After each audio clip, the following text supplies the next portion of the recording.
Hello there. I'm Danny Marsden. I've been pounding the news beat here at the Mid-City Sentinel for quite a spell, and I've had city editors hand me more different assignments than you can shake a stick at. But the toughest assignment that ever came my way was handed out to me by the chief the other day.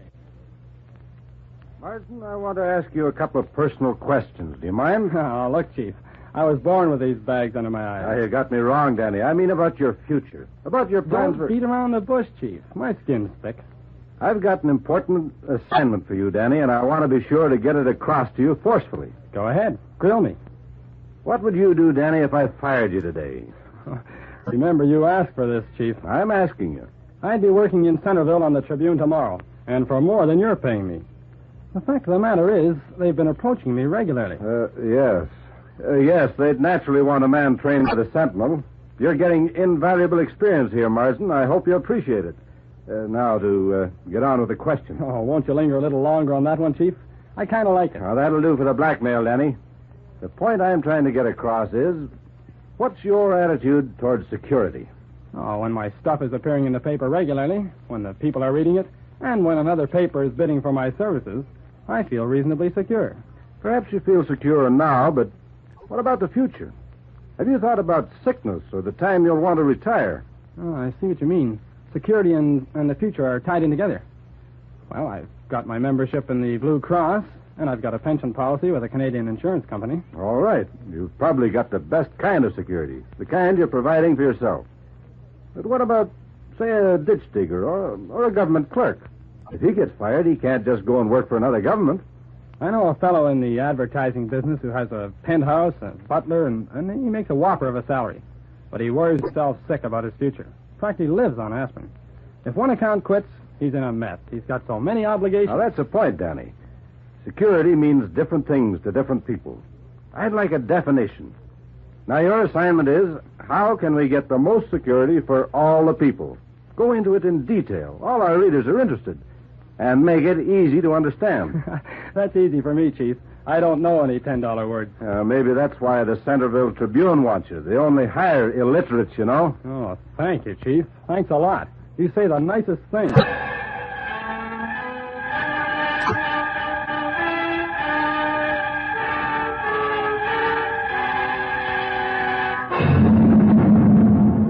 Well, Nellie, as my right-hand man, where do we start in the security business?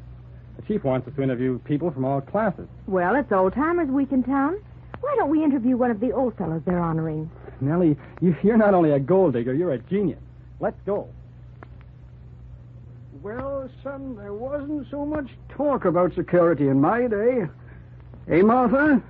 That's right, Mr. Marsden. I guess our security was just what we could do with our own hands. Martha always cooked us up a square meal somehow or other, even when there wasn't much to do it with. Seemed to have a knack for making a lot out of a little. Mrs. Jones, can you remember back to the time you felt most secure of all?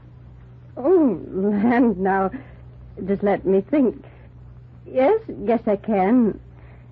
I was just 18, and Jim wasn't much older. Funny thing, it was a stormy night, the first snowstorm that winter.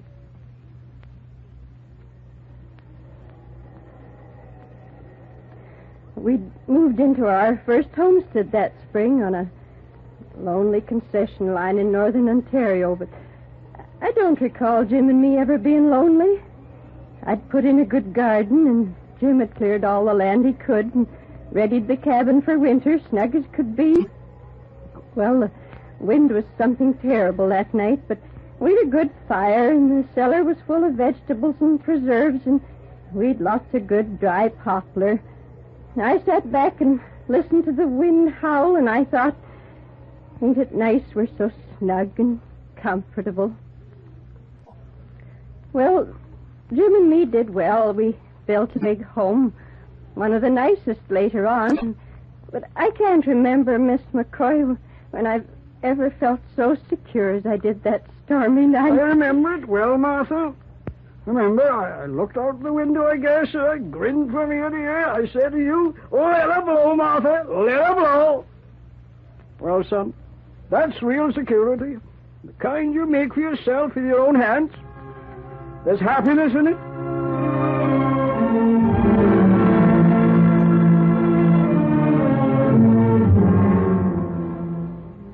next, Danny? Now, just sit where you are, Nellie. Our next interview is coming to us. Well, he should be here now. Who is he? Oh, he's a young lad. You'll like him. He's a veteran studying engineering at university. Married?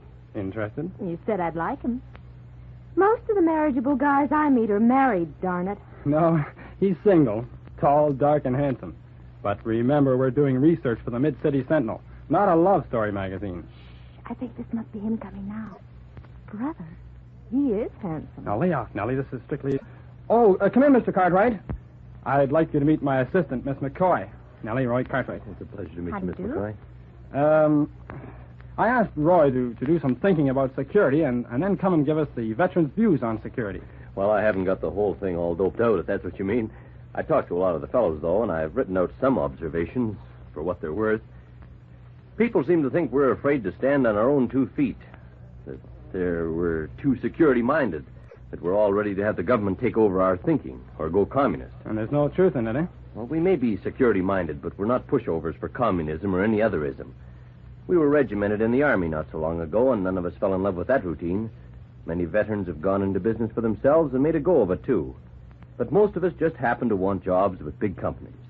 That doesn't mean we lack initiative. You don't need to be a dull cog in a machine when you join a big firm. You merely get big opportunities. It's not the job that counts, it's the attitude. If you hunt a job looking for security, you're behind the 8 ball from the start. But if you're looking for opportunity, you can find it almost everywhere. I think that's right, Mr. Cartwright. I think it's wonderful the way you're going to university and everything when you could... Excuse me, Nellie. Roy, give me in a sentence or two, what kind of security do you want? Well, I'll put it this way, Danny. We want to be able to get jobs, preferably with big companies that are well established. But at the same time, we want the right to go into business for ourselves if we feel like it. Well, thanks, Roy. That seems to sum up things all right. If we want more, we'll call you. Yes, you bet we will, Roy.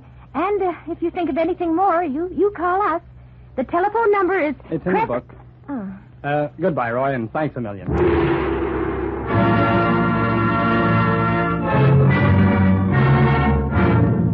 Well, Miss McCoy, what happened to you last night? For your information, I was out with Roy Cartwright.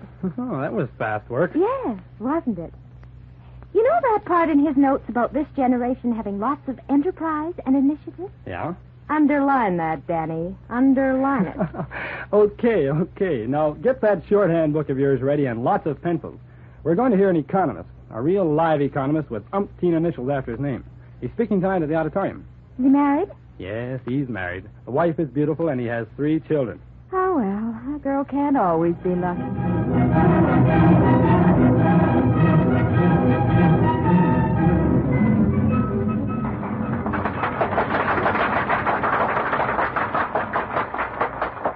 And we can be sure of 2 things. First, the elderly are not to be left in distress in the present temper of the country unless we lose our prosperity. Second, no matter who pays in the first instance, the burden will ultimately fall on those who produce. We have gone a long way toward Social Security. We have unemployment insurance, family allowances, old age pensions, and a variety of subsidies and considerations, all designed with the hope of providing a measure of security. Naturally, this has increased our taxes, and, along with the war and its high costs, has given us a dose of inflation. Consequently, we must be very careful that an inflationary spiral is not encouraged so that we defeat our aim.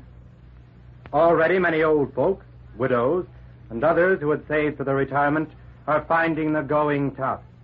We do not want to rob such people of security in our attempts to provide it for others. We need to remember that even good things cannot come all at once. Governments cannot create coal and wheat, steel and beef by a wave of the magic wand or by passing laws. They must be produced by our work, our vision, and initiative. But if we continue to cherish our system of enterprise and initiative, if we build well, we can have an increasing standard of living, a country of color and of opportunity, and we can be secure as a nation. We can continue our adventure in human enterprise and do so successfully. Thank you. Ladies and gentlemen, Dr. Penfield has been kind enough to offer to answer any questions. Please word your question as briefly as possible. Dr. Penfield, I'm a garment worker in the Mid-City factory. My name is Jane Smith. I just can't understand why the government doesn't guarantee us security. During the war, they deducted money from our checks for compulsory savings. Why can't they continue to do that? And when a person is old, say 65, give it back with interest. They did it in the war. I just don't see why they can't do it today. Miss Smith has asked a very important question. It sounds simple on the face of it, but it just doesn't work that way, and I'll try to tell you why. Today you give the government $1. 30 years from now, when you retire, they give it back to you with interest. Now that dollar and interest by no means guarantees your security, because you don't know what you'll be able to buy with it. In the meantime, it has been idle for 30 years, producing nothing. Even the interest hasn't really been earned. The government has to tax you in order to pay that interest. However, if you'd invested that dollar in some industry, producing goods, it would increase the chances of security for yourself and for everyone. All security depends on how productive the nation is. It does not depend on money. It depends on goods. Steel, fuel, wheat, beef, and the like. As long as we don't tax the life out of the working man or the businessman and load them down to the point where there's no reward for hard work or initiative, we'll forge ahead. And we don't need to become slaves to be secure. We can have prosperity and keep our freedom. Indeed, only by keeping our freedom can we have the kind of security any self-respecting Canadian would want.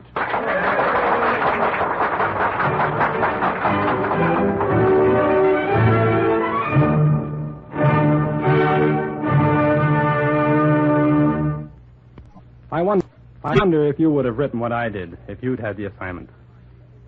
Here's what I said. Everyone wants security. All except the dreamers know that it is not easy to get. It cannot be had by simply passing laws, by trying to soak the rich, or by printing paper money. But there are ways to bring us closer to it for all the people. First, invest to spend our economy so that our fields, factories, mines, and manpower are increasingly productive.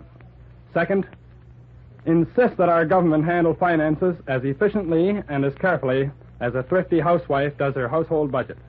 With a plentiful supply of goods and a stable value to our dollars, plus a willingness on the part of all of us to provide for the unfortunate, we have the foundation for any real and lasting social security plan. Without these factors, all such plans are dreams and illusions. Well, that's the gist of what I wrote. If you agree, or if you disagree, write to me, won't you? Just write to Danny Marsden, care of the station to which you are listening.